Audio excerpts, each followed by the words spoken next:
So tonight we're talking about close encounters and investigations, and we've got Barry Taylor and Tino Pezzimenti here.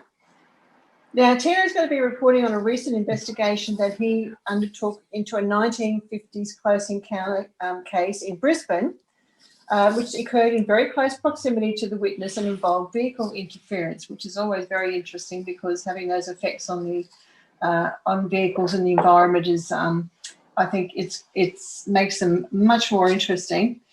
And Barry's going to share his personal close encounters with UFOs that began with his first sighting at age 10, and a lot of other experiences that he's had as well, which include 3 nights in a row where he was taken into a black object by little creatures, seeing a boomerang formation of UFOs 12 metres above that left him with a burn mark on his forehead, the after effects increasing his psychic abilities and seeing orbs with his own eyes, and a strange experience of seeing a UFO outside the hospital window at his father's passing, which ignited his investigation into possible alien interest in critically ill and dying humans. So Barry had a close encounter in 1970 that launched him into becoming actively involved in UFO research. From 1996 to mid-2000s, while living in Grafton in New South Wales, Barry witnessed numerous waves and flaps during both day and night, many of which he captured on film. And then in 1997, during a period of high UFO activity, his interest developed into full research and video analysis. And over time, Barry observed many different types of UFOs and developed proven techniques to see them, resulting in some very close encounters. Barry's been a guest speaker at several UFO conferences and seminars with UFO Research New South Wales, where he presented his experiences to a wide audience. And a lifetime of his UFO experiences has been published in his book, UFO Down Under, How to See UFOs and Photograph Them. And you can get that for free. It's available for download on issw.com. And it's always been free, hasn't it? Yep. Yeah.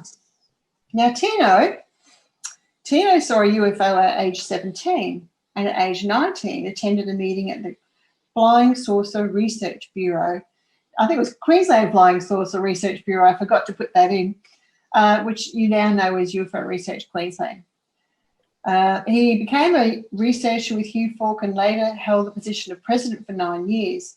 And for 17 years, he was a panellist on the weekly paranormal panel show, a Radio 4BC production in Brisbane, and where he spoke publicly with many authors and experiences worldwide. That ran for a very long time, that show. It was a great show. Tino has a reputation of being a skeptical believer. Don't I know it? Because he's not only easily swayed by conspiracy theories and fringe groups, even though he's had a history of paranormal experiences himself, beginning in childhood when he and his family were seemingly haunted by the dead, had strange, huge rocks fall from the sky onto the house roof, and heard dead children crying in the family cellar, and experienced ongoing poltergeist activity, seeing ghostly apparitions and extreme synchronicity taking centre stage in his life. And if you want to hear more about those experiences of Tino's, he actually spoke to our Afterlife discussions group, and you can find that presentation on the Afterlife Discussions YouTube channel to hear all about that. So we're going to start off tonight with Tino, who's going to talk about the investigation that he did earlier this year, and then we'll move over to Tino. So Tino, take it away. Thank you very much, everyone. Thank you for popping up and coming into my living room. Never said that before. So everyone can hear everyone okay? Fantastic. Yeah, you know, like Cheryl gave me that introduction. Thank you for that, Cheryl. And when I was at Cheryl's place, you know, the meeting, the Afterlife meeting, it struck me how many things were happening in my life. You know, a lot of people say, oh, no, I don't have too many paranormal experiences. And then they go rattle them off and it just goes on for hours and hours and hours. And you think, hang on, I must have lied earlier. But it's a similar sort of thing happened at this sighting that I went to investigate. It's got all the traits of one of those classic sightings, you know, that had to come from the 50s. And in fact, it did. It came from the 1950s. And I don't know why, but things seem to be much simpler back then. Anyway, this is the story of Marshall John Barnfield. He lives now at the Alexandra Hills. He's 83 years old and he's quite with it.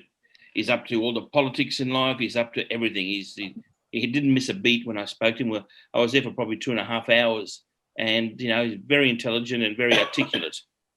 The incident happened in mid-October 1956 at 2 a.m. He was just 19 years old. It happened at Lytton Road between Doughboy and Hemmant. Those of you who don't know the area, Doughboy and Hemmant are probably very industrialised, a lot of shipping containers and port activity in those particular suburbs.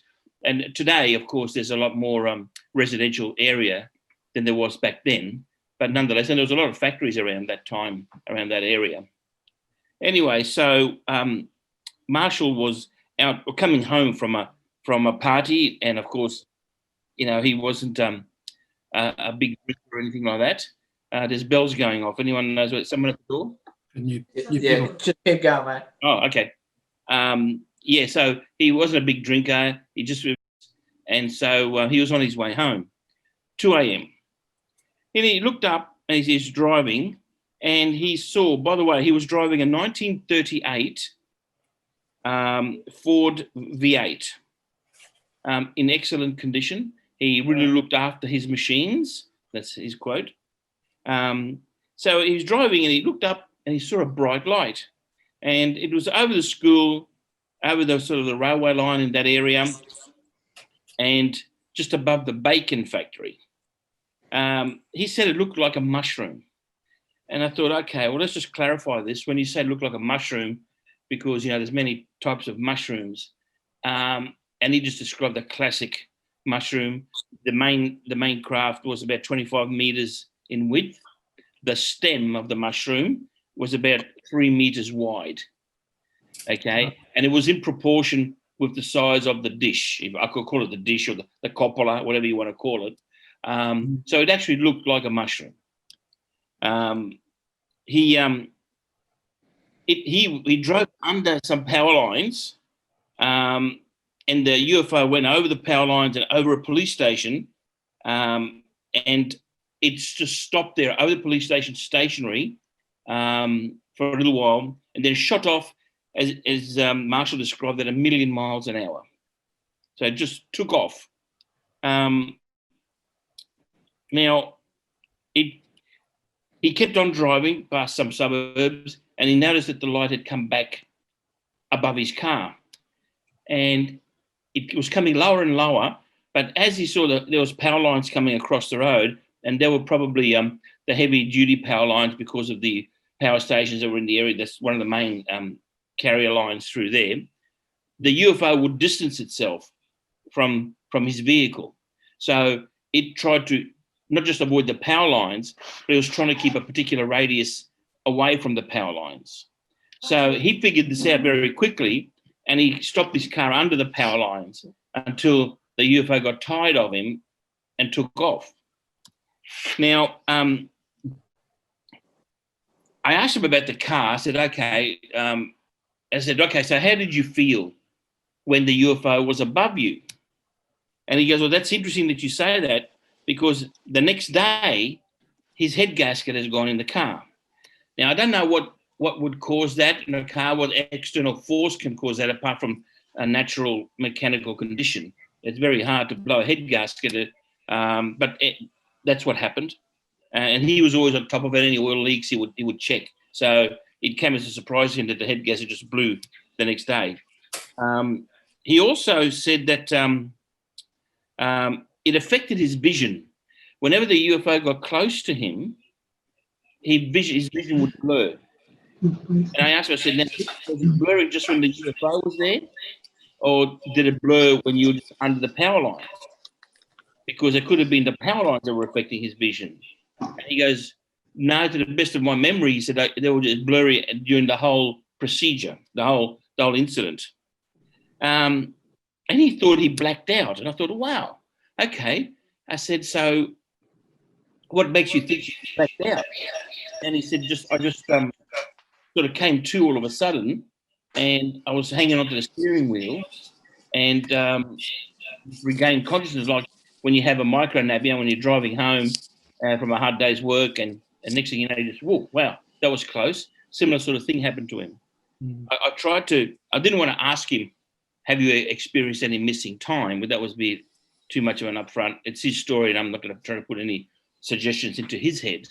But I got around it later by talking to him about it. I said, what time were you expected home? And what time did you arrive home? Did it arise suspicion? Did someone say, well, he goes, no, everything was as it should have been. So, without blatantly asking him, and I don't know if he knew anything about missing time, but I certainly didn't want to put the idea into his head. So, and that was his first time sighting. He'd never had anything like it in his life. Now, I said, what was the closest that the object got to you? The closest it got. He says it was approximately 25 meters. So that's still pretty low. And he said that's when he drove under the power lines and the UFO raised up into the air. The whole experience from when he saw the craft to when he last saw it was 25 minutes. The piece, it was very adamant that the power lines is what saved him. And I said, saved you from what? And he thought that the craft could have crashed into the top of his car because it was coming down so low. There was, throughout the whole, the object had a slight orange glow to it, constant glow. It didn't seem to change a lot. It just had a constant orangey color. So I sort of asked him throughout his long life after the incident when he was 19 years old and he's now 83. I said, have you ever had any other paranormal experience or any unusual experiences? He tended, for beginners, like I call him a beginner, if you use the word paranormal, they think extreme things, So I sort of soften and I say anything unusual. People seem to be a lot more comfortable with that. He goes, no, not really. Apart the time that I saw my wife's ghost, apart from that, or my wife, the ghost of my wife's sister. I said, oh, okay, that's pretty significant. I said, can you tell me about that? He goes, oh, she only died about 2 or 3 days before, and I got up into the kitchen, got up in to have a cup of tea in the middle of the night because I couldn't sleep, and she was there in the kitchen. And I said to her, I said, what are you doing here? And he's going to say you're supposed to be dead. And then he, what did he say? He didn't black out, but he sort of closed his eyes and shook his head, and she was gone. But she was there. He saw her clearly. And he only told one person. He was accompanied throughout this interview with his daughter. She's the only one that he told about the sighting and of the ghost. And she's the only one that knows that he reported this to our organisation. And he was desperate to talk about it. Unfortunately, the interview was put off for about 8 or 9 months because of the COVID-19. He didn't want to meet up with anyone in frail age and that. Although he was of good health, he wanted to play it safe, and fair enough too. But the daughter was the only one he trusted with the story, but he felt that it was too important to take to the grave, and he wanted to share it or have it recorded at some stage. And he also expressed an interest to come to the meeting, if ever we do have those meetings in person, and talk about it. So, and I said, I'll keep you to that. I said, I'll pick you up and take you home, him and his daughter, of course. So, and I found him to be quite a very honest, sincere person. I have no reason to doubt anything that he said. And because it was 1956, I can't find anything that would could disguise itself as a big mushroom flying over Brisbane at 2 a.m. A blimp or some kind of a balloon that got loose, but it had a constant glow. It had intelligent movement, and then it disappeared at 1 million miles an hour. So, if you take the evidence that he's presented to us, a balloon cannot travel that fast, so that eliminates that There wouldn't have been too many helicopters around the suburbs back then, if any. So I don't know. I'm at a loss to sort of give us some kind of earthly explanation. I thought it was quite a good sighting. Like I say, it's all the classics of a 1950s sighting. All the ingredients seem to be there. I asked him, of course, if he ever remembered anything else, to let me know, even if it seems insignificant to him. I said, it's important for us, you know. And so he would like that. And I've got a written up version. I've also got I taped the entire interview, and I've been trying to send it off to Sheryl, but equally think I've had difficulties trying to send it. I'll have to work out a way, but I've got a recording of the whole interview, and he'd like it logged somewhere in our archives, and that's the sighting. Do I have any questions? Thanks, Tino. I find that really interesting because of that very early connection with people who've had a close encounter and seeing dead people, because we're really only hearing about that. We weren't even hearing about that in the 90s, let alone from 1950. So that's very interesting. Did he have any? We were asking those questions, were we, before then? In the 50s, 60s, 70s, we weren't expanding it and saying, well, have you had any other unusual experiences? No one ever made that sort of a connection. And it's a pity, because if we go back, I'd love to add a few more questions to some of the classic sightings that we've always had. Add a question like, have you had any other experiences? That would be, I think, very interesting. Yeah. Even I was reading recently, last year, when we were talking about at the meeting about Elizabeth Clara, and it turned out that she had a near-death experience. I didn't know. I found it in an old news article. So Elizabeth Clara being the contactee that our Kitty Smith knows from South Africa. So, yeah, very interesting.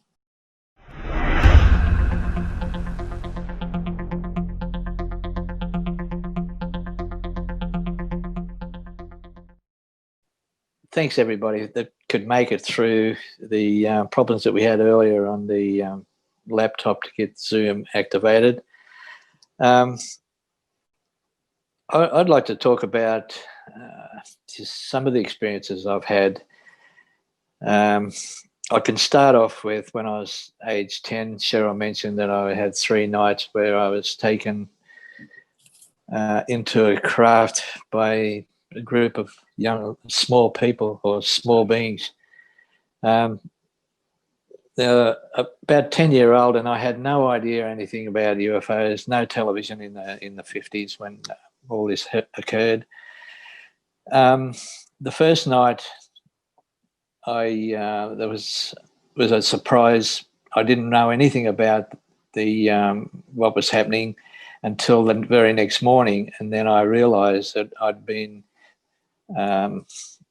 taken into a dark object by some small beings, and I knew that was going to happen again the very next night.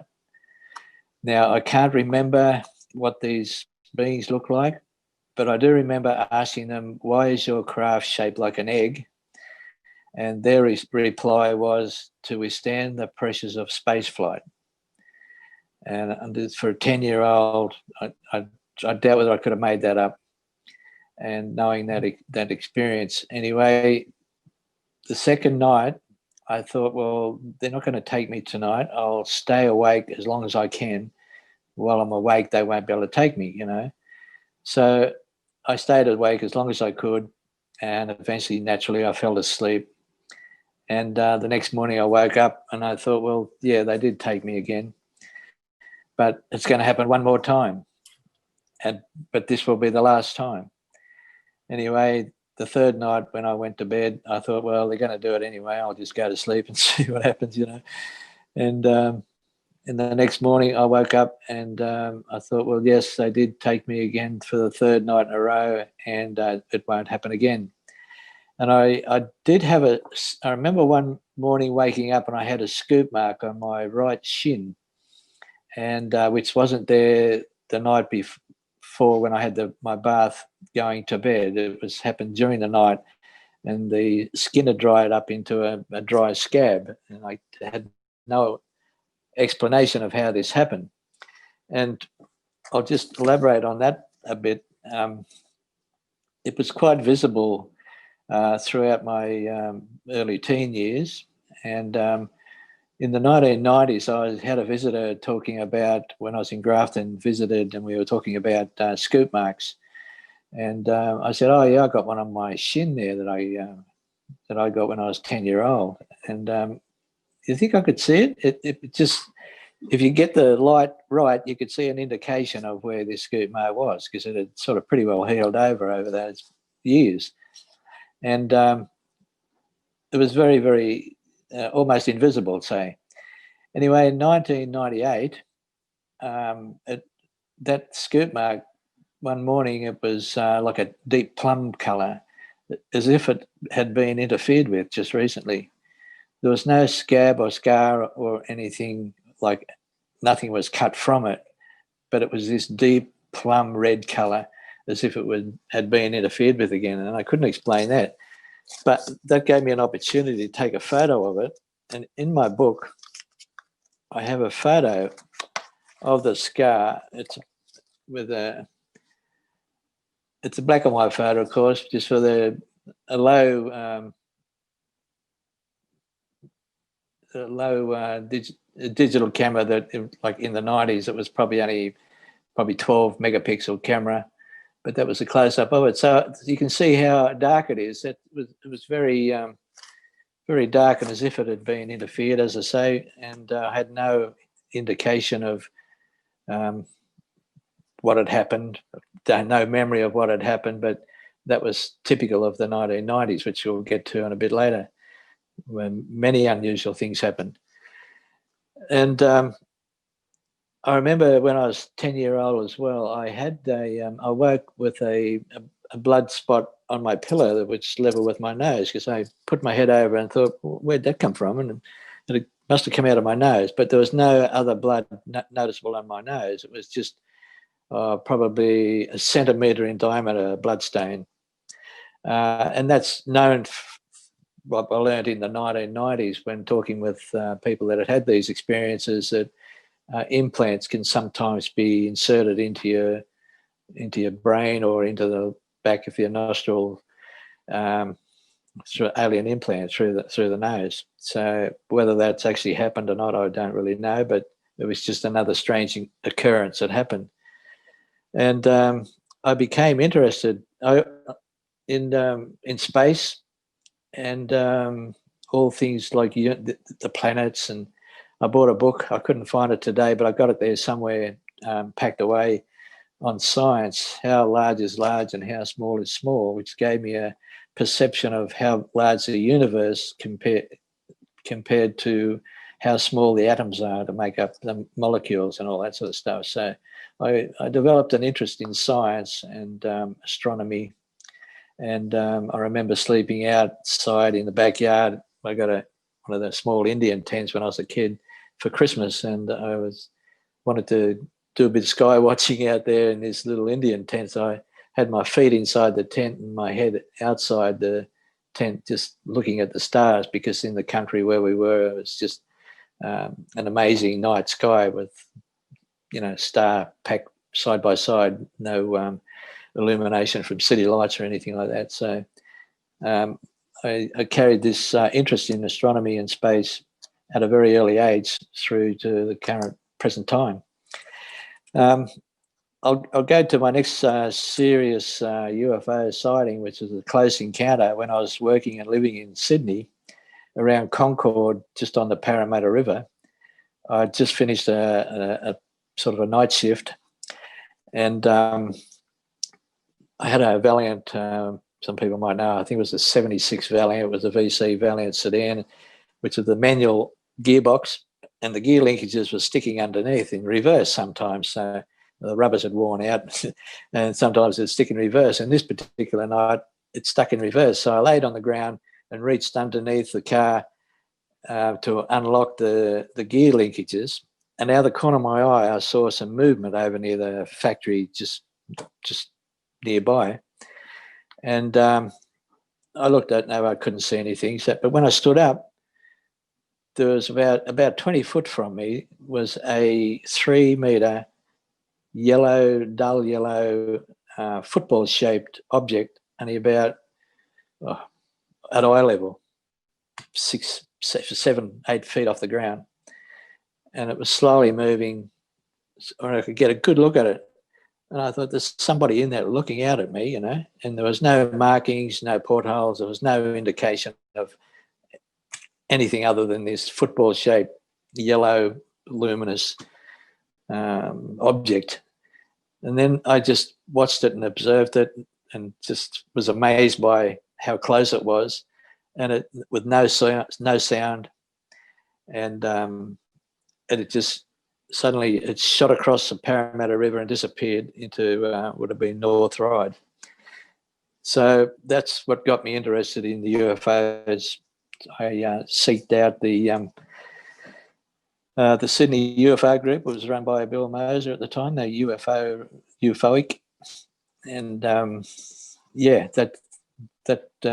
we got together and we started doing the sky watches, and I learned a lot about the UFOs. And there was UFO activity in the Ryde area, a bit of a flap happening over there at that time. This was 1970.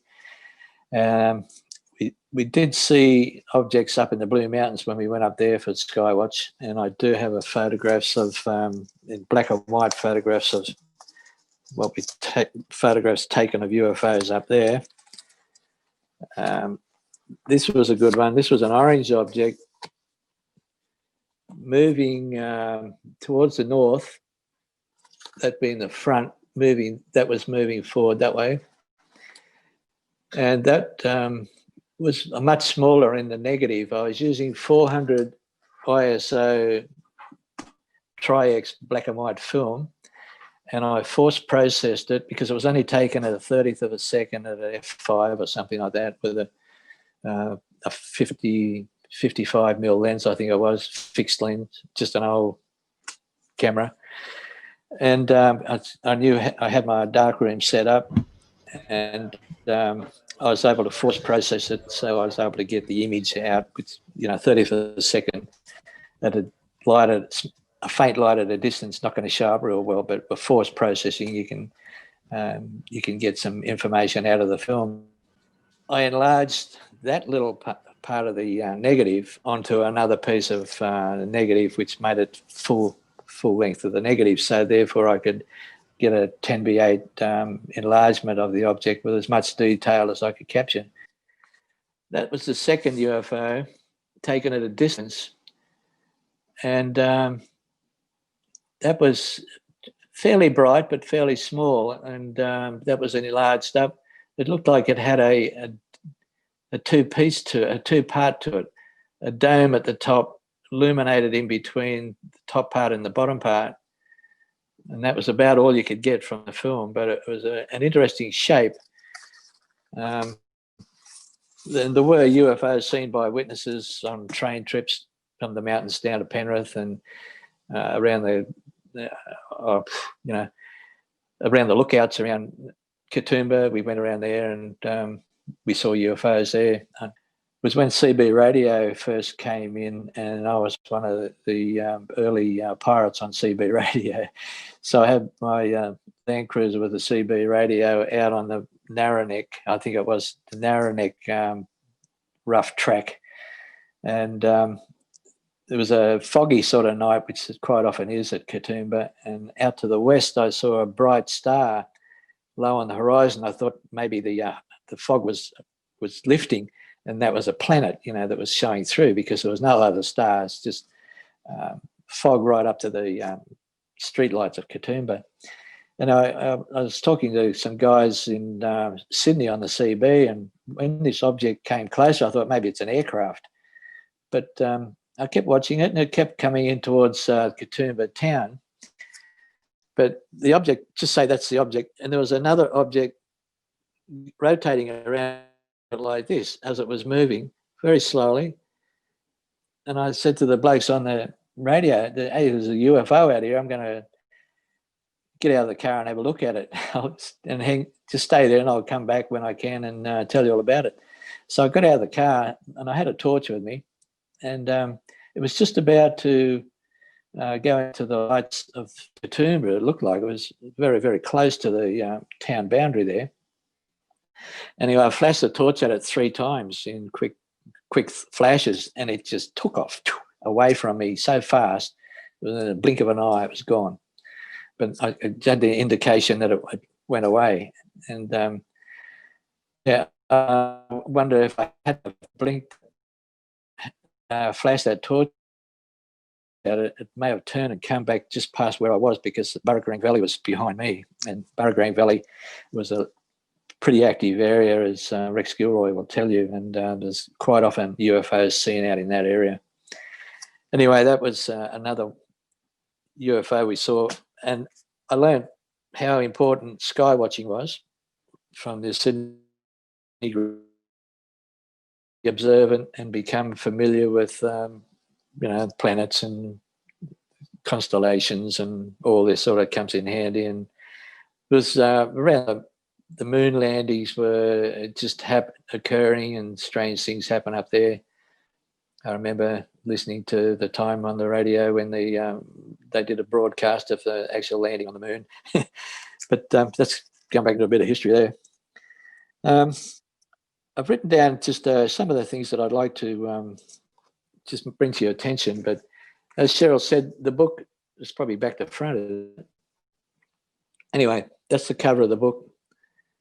If that's back to front, I'm sorry about that, but you get a free copy of that. And I've got all my instances that I've had since a child, and in the 90s, and some examples of the types of objects I saw and was able to videotape, and some that my closest encounters I was not able to videotape or film or photograph, because either they're too close and I was just dumbfounded, like, wow, what's that? And but it comes. I'll go to the 1990. I was living in Grafton, and it was a beautiful summer's night. Well, it was June. It was a nice clear night. It was probably winter, but it was a nice, beautiful night. And I saw looked like an asteroid just skip the atmosphere of Earth. It was a very, very, went from horizon to horizon just about. It was a huge meteor, or I think it might have been an asteroid that skipped the atmosphere. Was so large, heading down south. And it was at a period of time when Melbourne, I heard on the radio, was having a UFO conference. So that night could be probably, if you looked up when that, I haven't really worried about it, but if you looked up when that conference was on, it was around that period of time. And I pulled the blinds back on the big picture window in my bedroom. I was laying in bed to go to sleep. I was just looking at the stars, and saw this boomerang formation of UFOs only at a short distance from me. Was like that. Now this is a bottom one is a photo of Lubbock, Texas, and that photo is in the Adamski's book, Inside the Spaceships. And there's about 21 UFO discs in that formation. And the one at the top, as soon as I got up and I drew that, so I had it fresh in my memory straight away. And there's about 19 discs in there. But the interesting part is they're staggered in their formation. They were fixed in that position. They weren't moving around. It was like they could be mistaken as lights on a simple boomerang type object, which is what I think they did. Made a mistake in identification in the Phoenix Lights incident. Not so much the Phoenix Lights, but the boomerang formation that was seen by I think it was the Lay family. And it was very, very similar to that. So I saw that, and as soon as I saw that, I recognised that that's UFOs. You know, they were pale yellow objects surrounded by the whole formation was surrounded by an ionised, glowing white glow. It was the ionisation of the air. The amount of energy in that formation electrified the air and made it glow like ionised. So I jumped out of bed and I thought, geez, you know, got dressed again and got out and had a look on the balcony because I was on the first floor of the house that I was renting. And yeah, I thought there might be more about, you know. So I kept looking, and sure enough, there was more. Like it was like just right over the town area, probably 100, 200 feet above the houses. There was a large craft that was had like a conning tower, like a submarine conning tower. It had, you know, it had structure, and it was just cruising right over the town.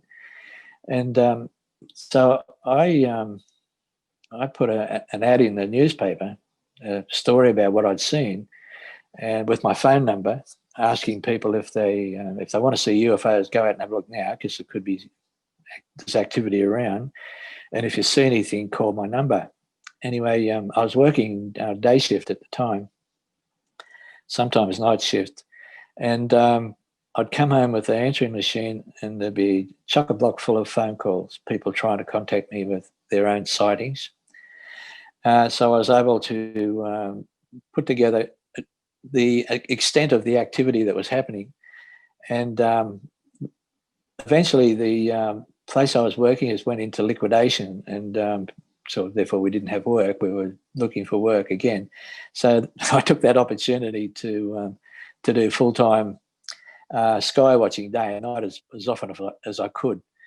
And there was groups of discs, formations of discs, and there was small objects going over the rooftop in town, just above rooftop and just around the power poles, the telegraph poles in the town area. I mean, that's pretty close. And I've got that's a drawing I did of the one with the conning tower. It was sort of like that. And I had a young lady ring me, and she'd seen something very similar just over the rooftop of the house next door. And she raced in and got a camera and took a couple of photos, and there was a palm tree in the road a bit, so she had to dodge that. And when she got the photos back, there was nothing on it, and not even the palm tree. So unfortunately, she had everything packed away because she was moving flat. And I would have liked to have got a look at the film and scanned it in. Yeah. Look, I haven't got that right at my fingertips. Oh, that's one. Can you see that? That's a disc. It was this particular night was like it had been raining, an overcast night, and these UFOs were flying under the cloud. So like we're looking at 2,000 feet, 1,500, 2,000 feet altitude, that's all, on an overcast sky. And I was taking photos of them with colour print film at 30th of a second at f2.4 or whatever it was, and trying to capture these objects and getting the film force processed at the photographic place. I knew the guy there, and I said, you've got to be able to do something with these, force process them, which he did. And I was able to scan the negative, the colour print negative, and had to dig into the emulsion of the photo to retrieve the data, which was the UFOs. They were that faint, and I didn't want motion blur and all that. So I had to learn all that and find the software that I was able to do it with. This is like 96, 97, when PCs were just coming available to the general public, and like 4 megabytes of RAM, you know, like big computers, 500 megabyte of hard drive, you know, like they were toys compared to what we got now. But I had to learn how to do that, and then I got hold of a false coloring enhancing software where I was able to delve into the light and use and get results similar to what NASA uses when they're photographing and analysing comets and all that. You might see all the different colour patches, and that indicates temperature and heat and all that sort of stuff. So I learned how to do all that with photographs and video. So I got in the 90s while I was in Grafton, I really got into, well, there was so much happening.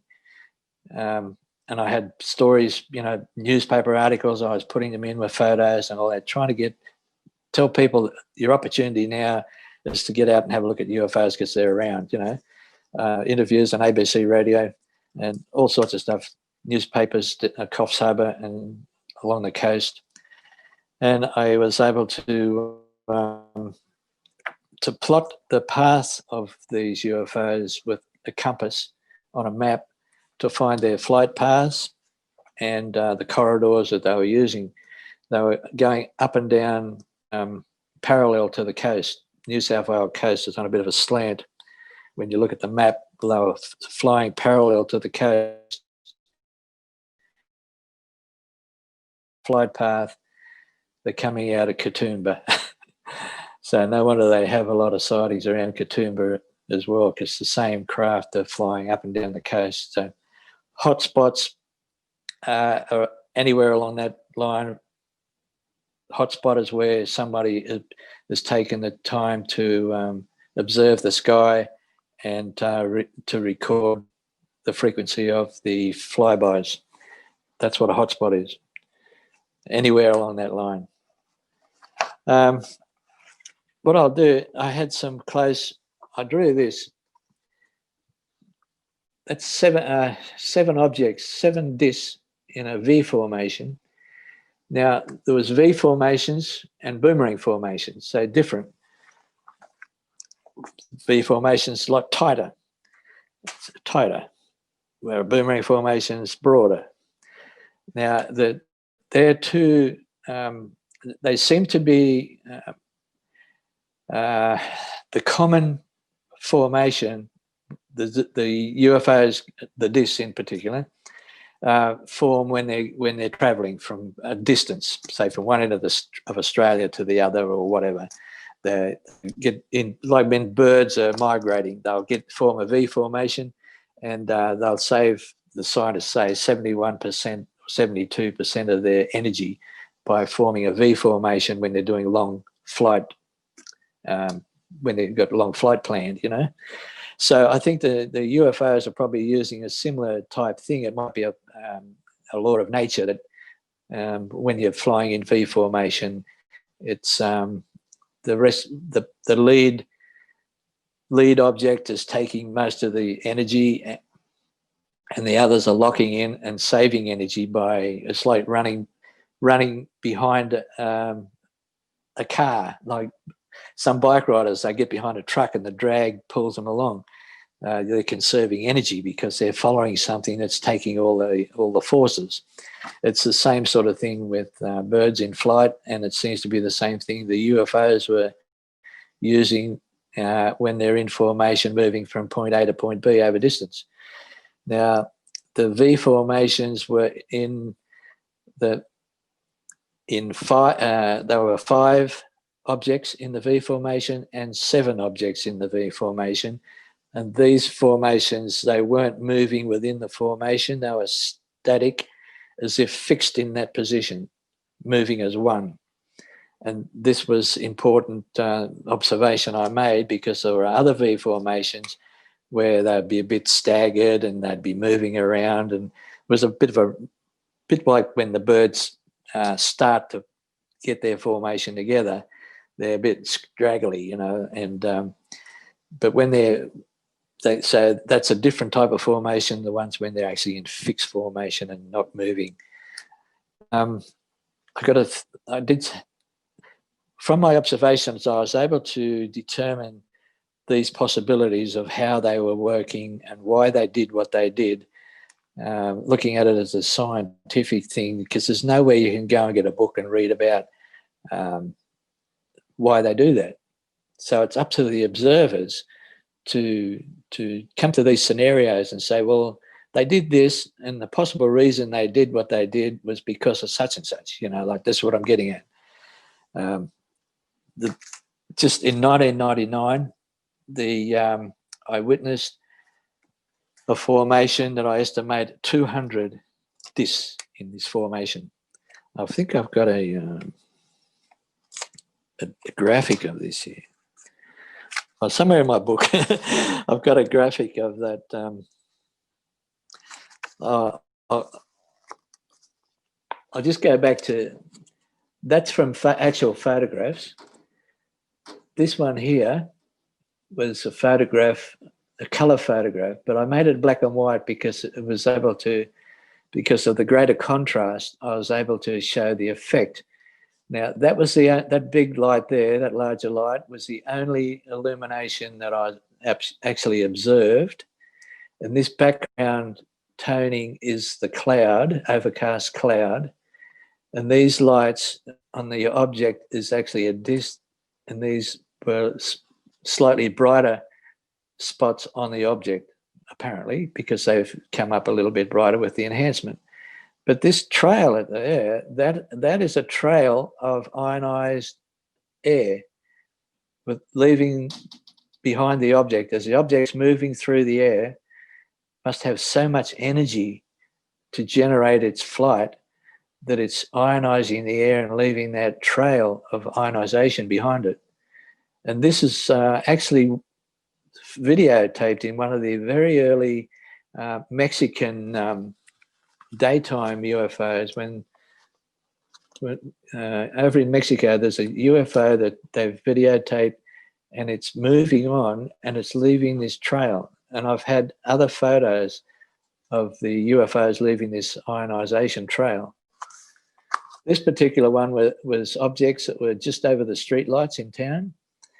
I had a diffraction grating over the lens of the camera to try and photograph the spectrum from the object, which would give you the temperature and the makeup of the light coming from the objects if you were successful. And I was carrying that around with me since the 1970s, like 25 years or whatever, 30 years or something, and got the opportunity to use it. But the trouble was the spectrum was way, way below the objects, and I couldn't get the objects with the spectrum as well. So that wasn't that successful. But I did get the objects, false color enhanced. The color photos of these is just beautiful, like the multicolors, because I used the false color enhancing software to indicate the brightness and the density of the light on the object. And but I was able to get that type of photograph from these objects flying around with 35 millimeter until I could get my a video camera. I tried to borrow one, but battery's flat or somebody else has got it. I had a very tight short window to be able to video these, because this was a UFO flap happening, and that was activity after activity happening, and all I had was a still camera. If we had the equipment we got today, I would have had some amazing video footage of UFOs close range. This one is a donut-shaped one, another photograph on this one here, leaving another vapor trail behind it, ionization trail. So I was able to get a few photos of the objects themselves in flight. And this is the example of the corridor and flight paths that I did over the Grafton area using a compass and that sort of thing. I'd advise you, if you're interested, to get that book. It's free download. Some pretty amazing stuff in there, stuff you won't read in any other UFO book. Here's the group of 200 objects I was talking to. I went and got a piece of paper, and I didn't worry about counting them. Then just wrote, I just dotted down the density and the shape of the group I saw and about how dense of objects it was. And I thought, well, that's about what I saw, and then added up how many dots there was, and there was about 200 odd. And that, the glow around that was phenomenal. All right. That is how large the group is, right? Just say that's how large the group is. The glow from it, almost out of frame. The glow around that group was phenomenal. It lit the sky up. I mean, people, if they didn't have to look in that direction and they'd see it, because it was illuminated so much just from those objects in that group. I couldn't believe it. And what I got from that, I thought they're leaving. And that was, I think it was about October 1999.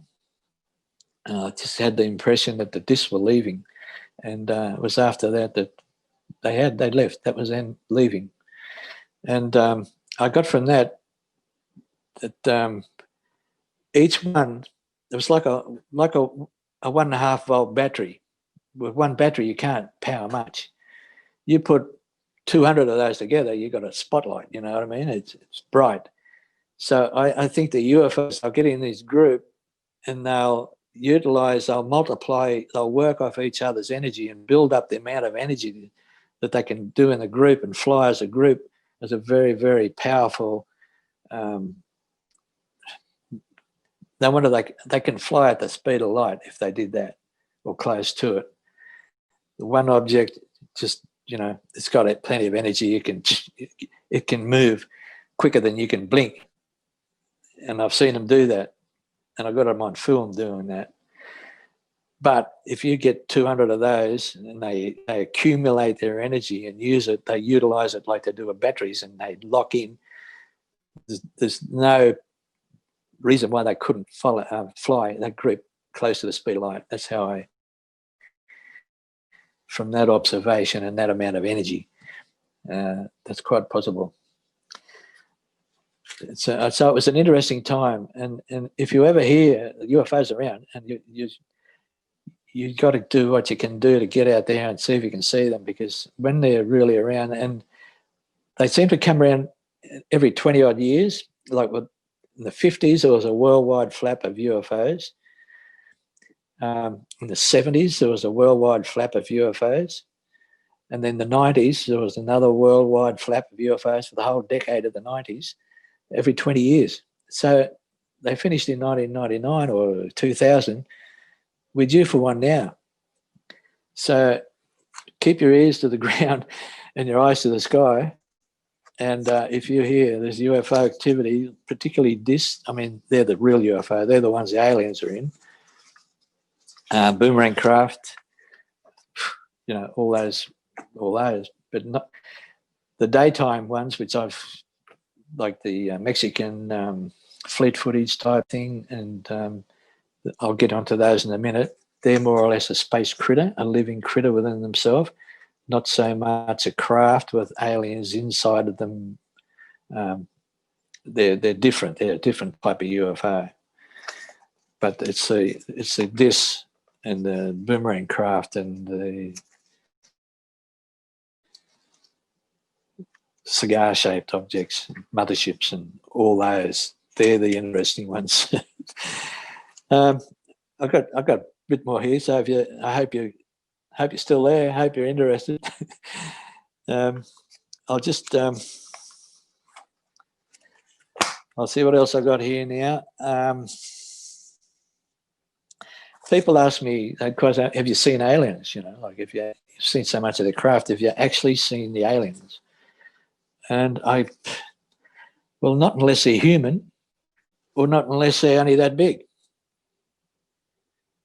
I had some strange things happen. There was a young fellow in Grafton that wanted to tell me about his abduction type experiences. So I made arrangements to meet him at a cafe at the Woolworths, or the shopping centre up there. Out on the veranda, they had the tables and chairs, the coffee shop just inside the door that you'd have to go inside to get your coffee, then come out on the veranda, covered veranda, to drink it, sort of thing. So we sat down there near the railing, hand railing, where there was a single table with a couple of chairs, and it had an umbrella out the centre of the table. You know, the umbrella at the centre of the table. We started talking about, I asked him questions about what he'd experienced, and suddenly the umbrella sort of come down like this over us. We both laughed a bit, so I got up and tightened it up, and we sat back down and started talking again about what had happened, and the umbrella slid down again. So I said, oh, this is a bit stupid, you know, so I got it and I rang it. When I tightened it up as hard as I could, and I thought, well, that won't come down. Anyway, we started talking again, and it did. It slid down again. I thought, oh, mate, this is crazy. Let's sit over here. But they had benches, like the park benches, you know, a seat on either side of the bench table. So we sat there, and beside us was the tinted window into the coffee shop. You could look through the coffee shop like that. It was fairly private. So we started talking, and just a couple of minutes after we started talking there, coming from behind, there was another entrance from behind where we were facing, and this gentleman came in. He was probably about 6'3", and he got my attention. He looked like a pure blood Aryan. Some people have asked me what an Aryan looks like. It's pure blood. Well, Hitler wanted pure blood Aryans, you know, like there's a certain feature. This bloke was solid, but wasn't muscly. He looked like he never wanted anything in his life, but he never had to work hard for it, but he got everything he wanted. This is just a perception of, you know, my impression of this guy. And the strange thing about it, it was a coolish day. We both had jackets on, and this guy had a T-shirt which was about 3 sizes too small for him. It was like tight. Like if I put one on that tight, I wouldn't even wear it because that's too tight, you know. And shorts looked like 3 sizes too small for him as well. They were too tight. I don't know what he had in his feet because I was just interested in the way he was dressed, you know, so inappropriately. So he came down and he sat right at the table right in front of us. And he put down a little black box in front of him, the famous little black box. Well, I saw one there. This bloke had one. And he never lifted his eyes off that. We were there for an hour talking, and this guy never moved. He never lifted his eye off this box. He never got up and got a cup of coffee. When I got up to get our coffee, I went inside and was able to see him through the tinted window. He never moved. He never looked around, didn't do anything, not like he was waiting for someone. He was just very, very unusual. I thought, well, I mean, if he's an alien, it's quite possible, you know, he might look like that. Like if when Hitler, German UFOs down to Antarctica, he reminded me of the sort of guy that come up from Antarctica in the UFOs, and he's parked it somewhere and he's come in to just have a listen to what we're talking about, you know. I don't know. But anyway, this bloke didn't go away yet. So what happened after the hour, I turned to the two guys at the table behind us. I left my pen in the car. I wanted to make a note of this guy's phone number or some other detail. So I asked these blokes behind us, and they were a couple of strange guys.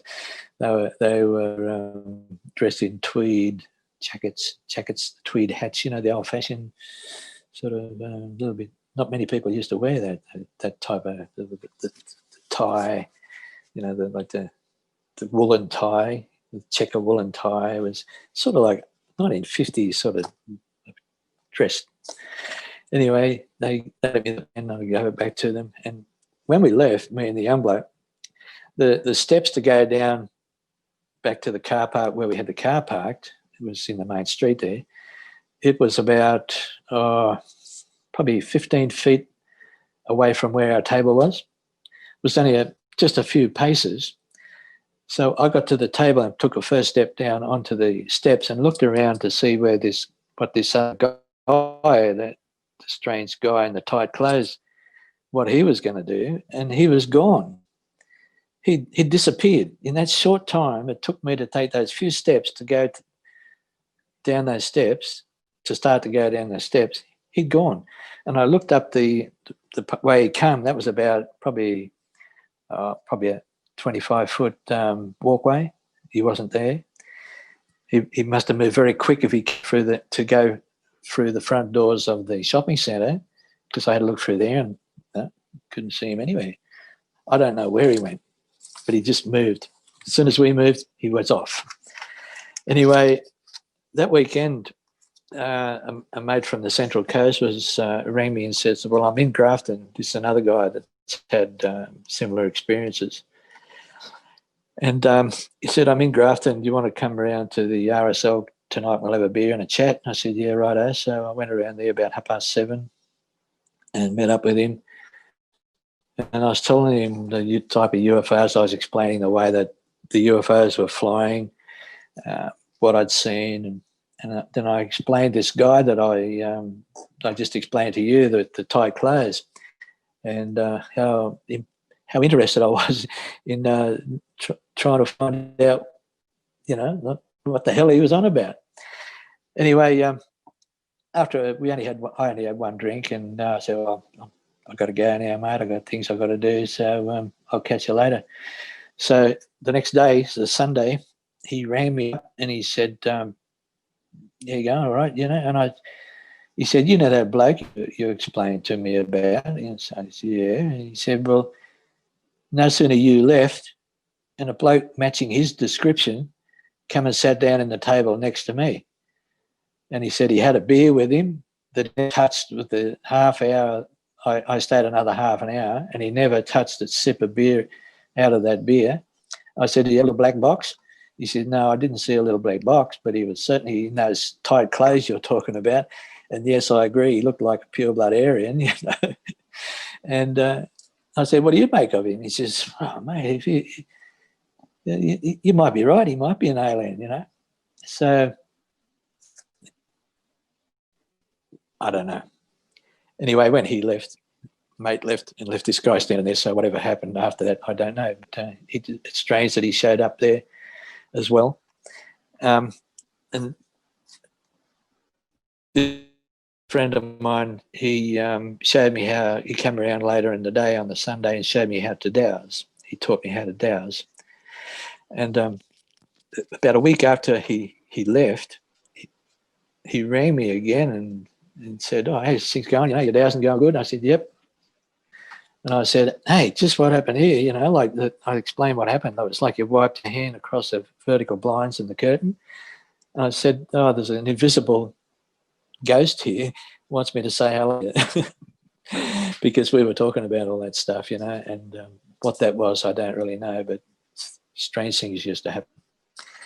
There was about 4 or 5 times I'd had a certain spot where I was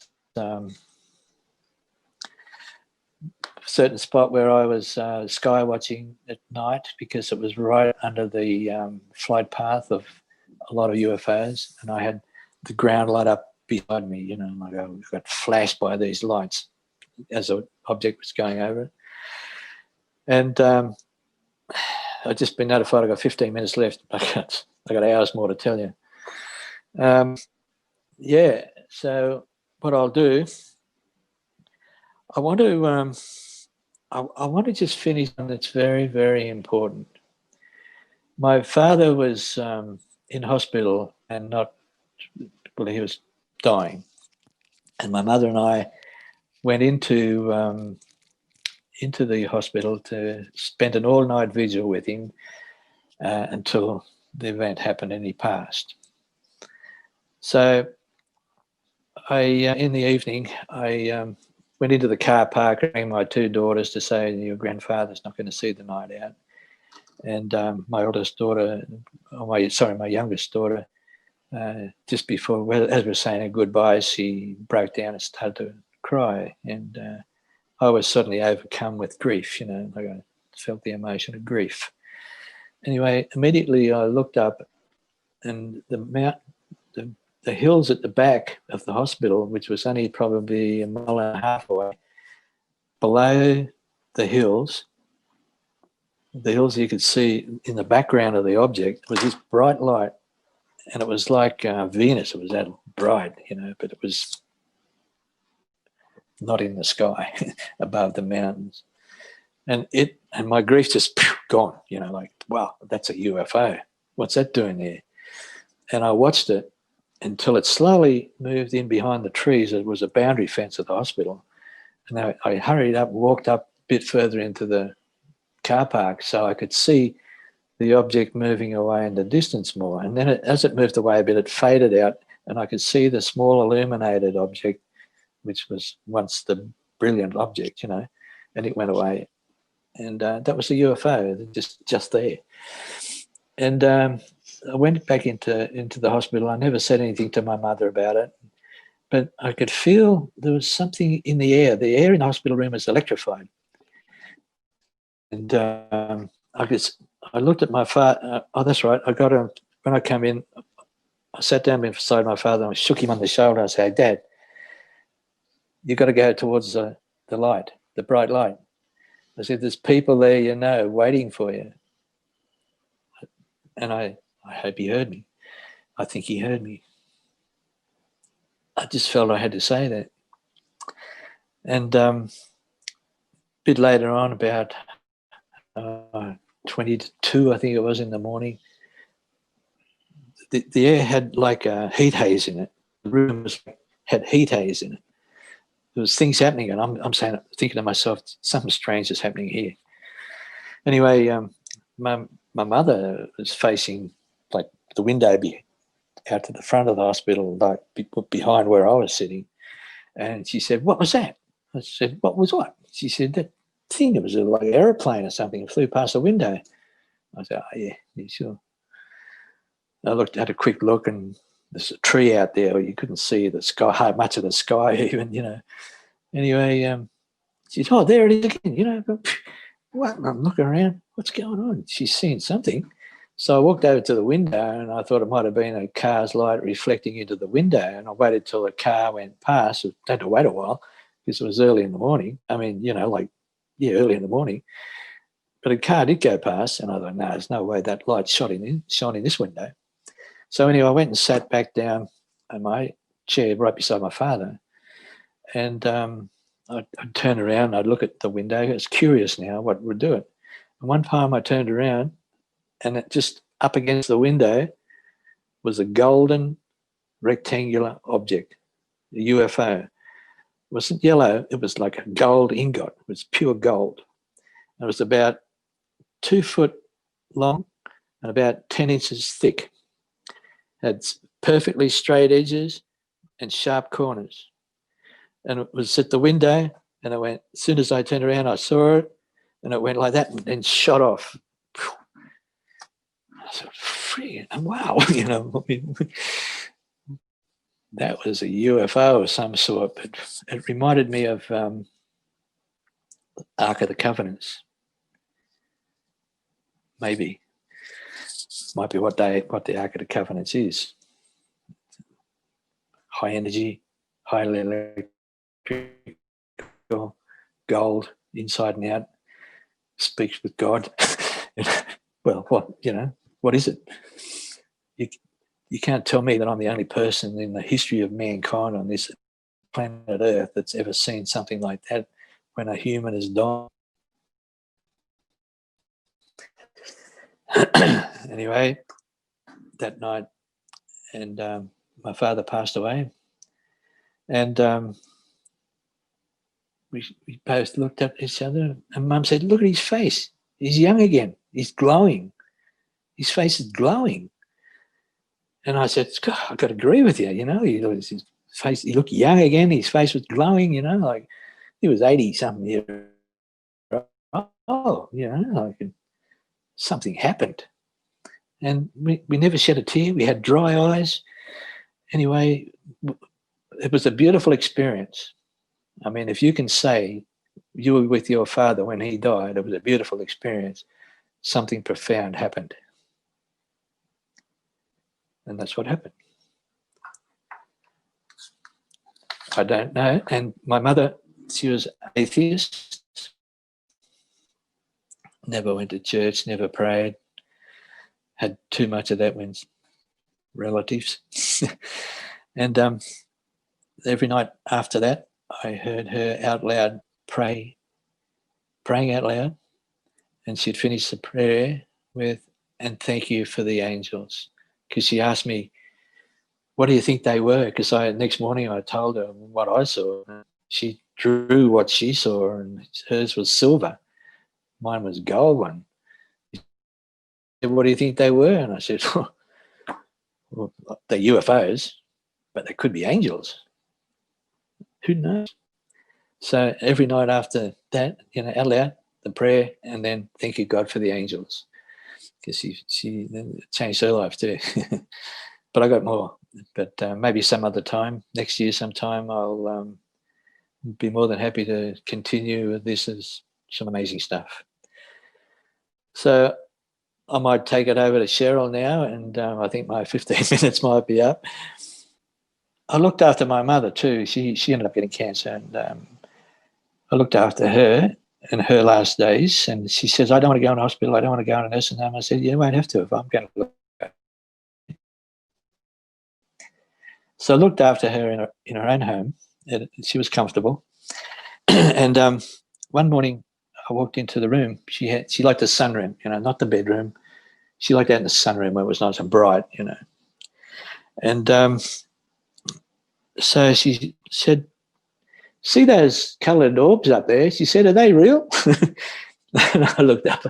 I couldn't see anything. And I said, yeah, they're real, Mum, but I can't see them. I said, they're here for you. And she was having like nightmarish dreams of being. It was a little bit freaky for her. And she was experiencing all this in her last days. Anyway, she passed peacefully. But I'd like to, she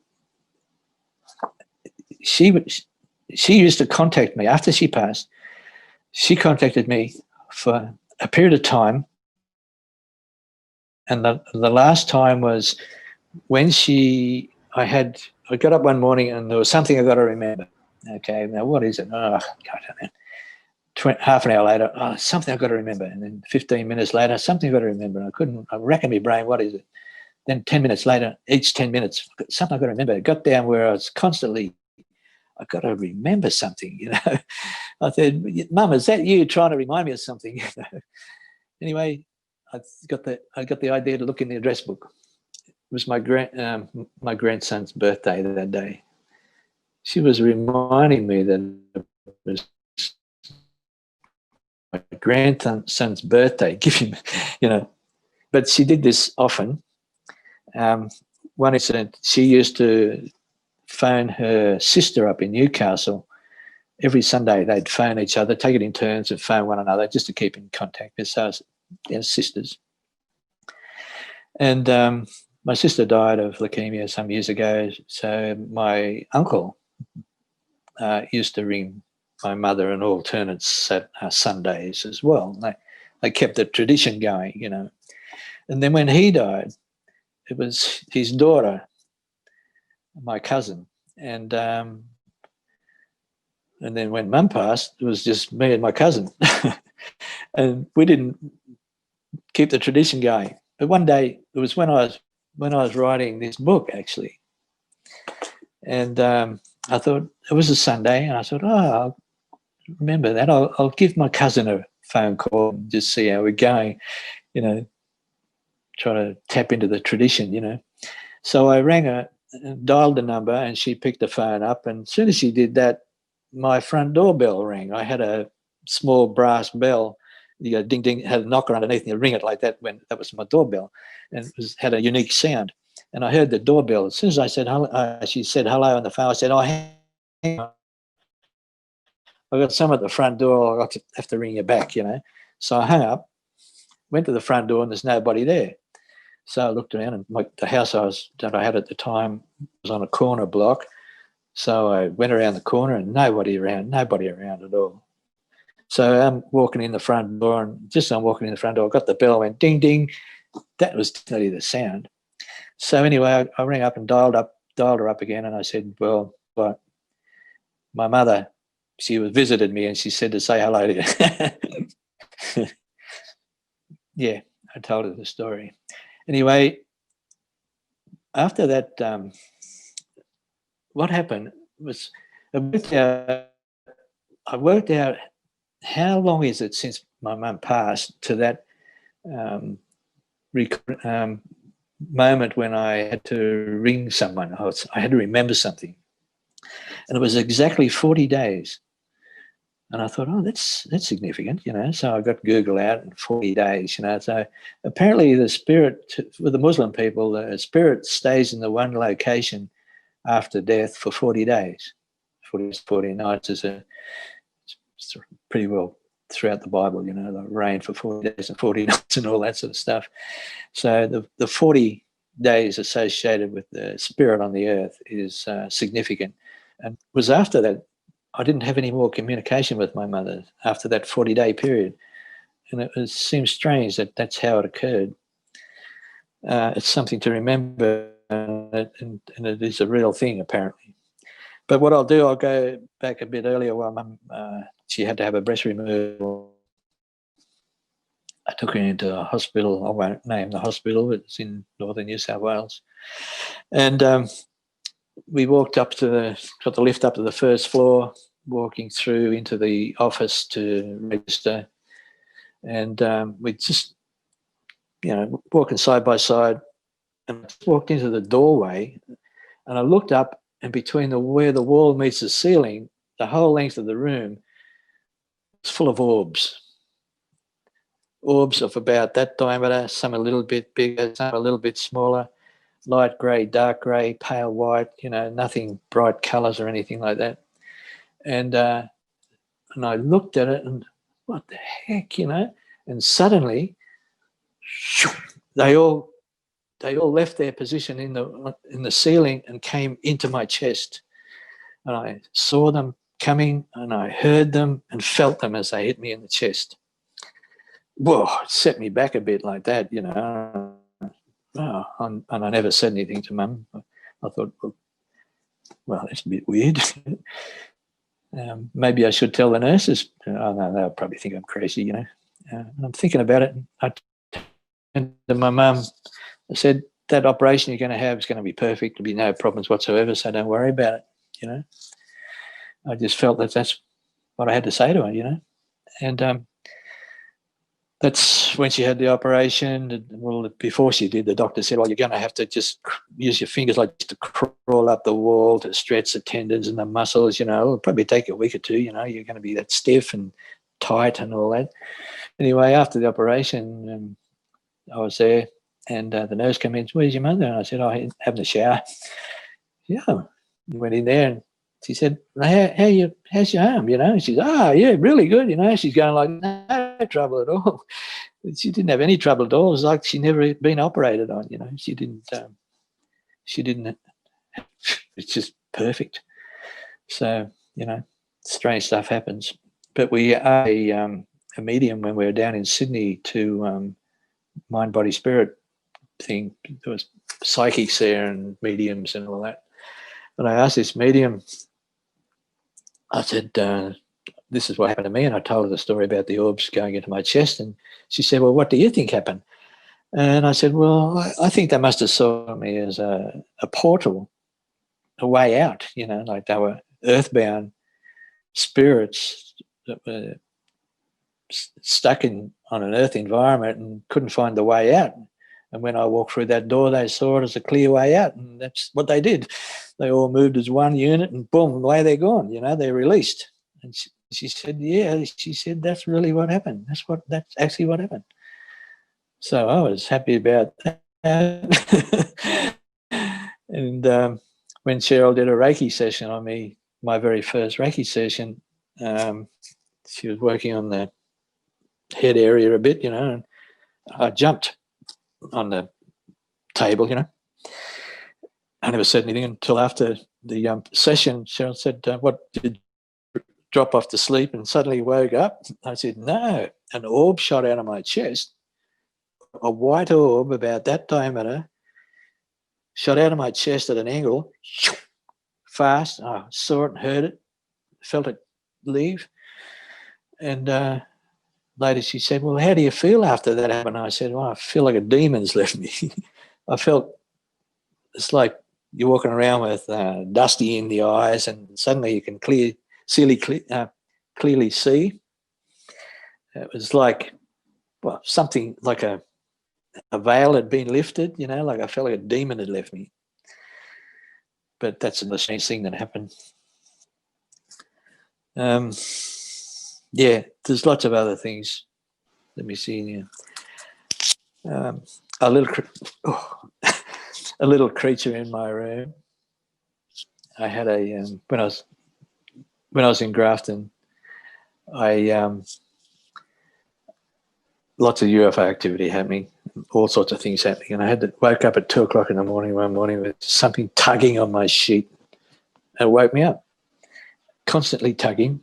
When I tell this story, I keep doing that because it was a constant tugging on my sheet and blanket, Anyway, I thought, nah, is that a rat? There's no animals in the house, I wonder if it's a rat trying to crawl up the blanket. But it didn't feel like that.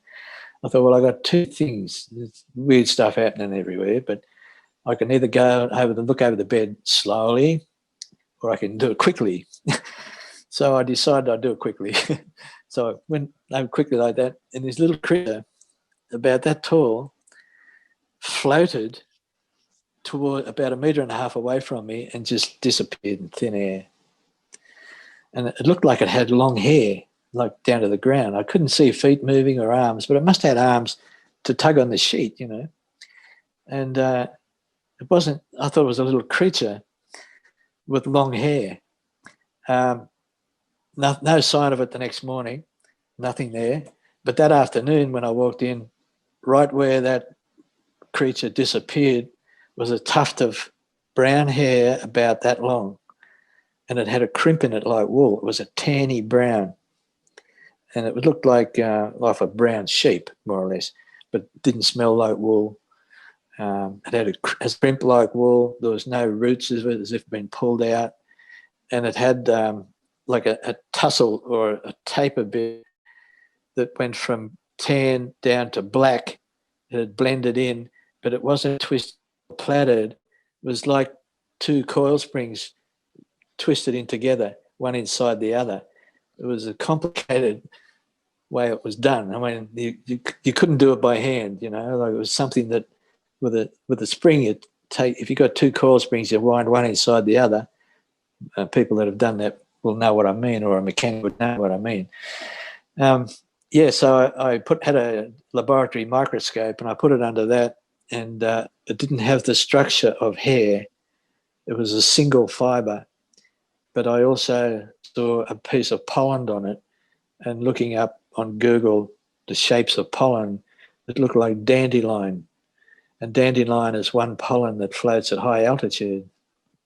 And I learned that the Galapagos Islands, the trees over there are not trees, they're giant dandelion. So that must have been pollen that landed on the Galapagos Island and grew the trees, possibly in that environment, which are unique to the environment because of soil structure and all that sort of stuff, I guess. So why there was one piece of dandelion pollen on that, I don't know. But if it was walked through the yard, the lawn and dandelion flower, there would have been more than just one speck of pollen on it, you would think. Anyway, that was sent away to a laboratory in South Africa. A friend over there was into UFOs and had a friend in a laboratory, and they tested it. It came back rayon. a man-made fibre or synthetic fibre. I don't say it was man-made. I just say it's synthetic fibre because the structure of that was complicated with the crimping, the toning of the colour blending and the twist, the way the twist was done. It was a complicated process. What sort of thing would be wearing that type of material? I don't know, but that was somehow found its way into my bedroom exactly where that little critter disappeared in the afternoon. So, excuse me. So that's just another incident. And that piece of hair, I had a special envelope, an A4 white envelope, that I had lots of physical evidence of strange things. And I put that piece of hair in an envelope inside that. And I had a special place in my linen press where I slid that envelope so I knew where it was. Anyway, one morning, soon after that, early morning, 2 o'clock or 3 o'clock or something, I heard rustling. I thought, it's a cockroach or something. I'm not getting up to have a look and see what's scratching in the blooming cupboard this time of the morning. Anyway, when I woke up next morning, I opened that, and that envelope had disappeared out of a fully locked unit. I checked all the windows and doors, still locked. So how that disappeared, I don't know. But somebody somehow knew it was there, came into that locked unit and removed it. Whether they come in through a door or teleported through the wall, or I don't know. It just one of many strange things that happened. So I think that might be the end of it for now. I'd love to be able to keep talking, but I promise I'll come back some other time in the new year and continue these strange events like disappearing cats and dogs, and lights at street lights that go out every time I walked under them or drove around the corner. All that sort of stuff. And it was just lots and lots of strange stuff, and a lot of strange people I met along the way. So you get knee deep in UFOs, anything's going to happen.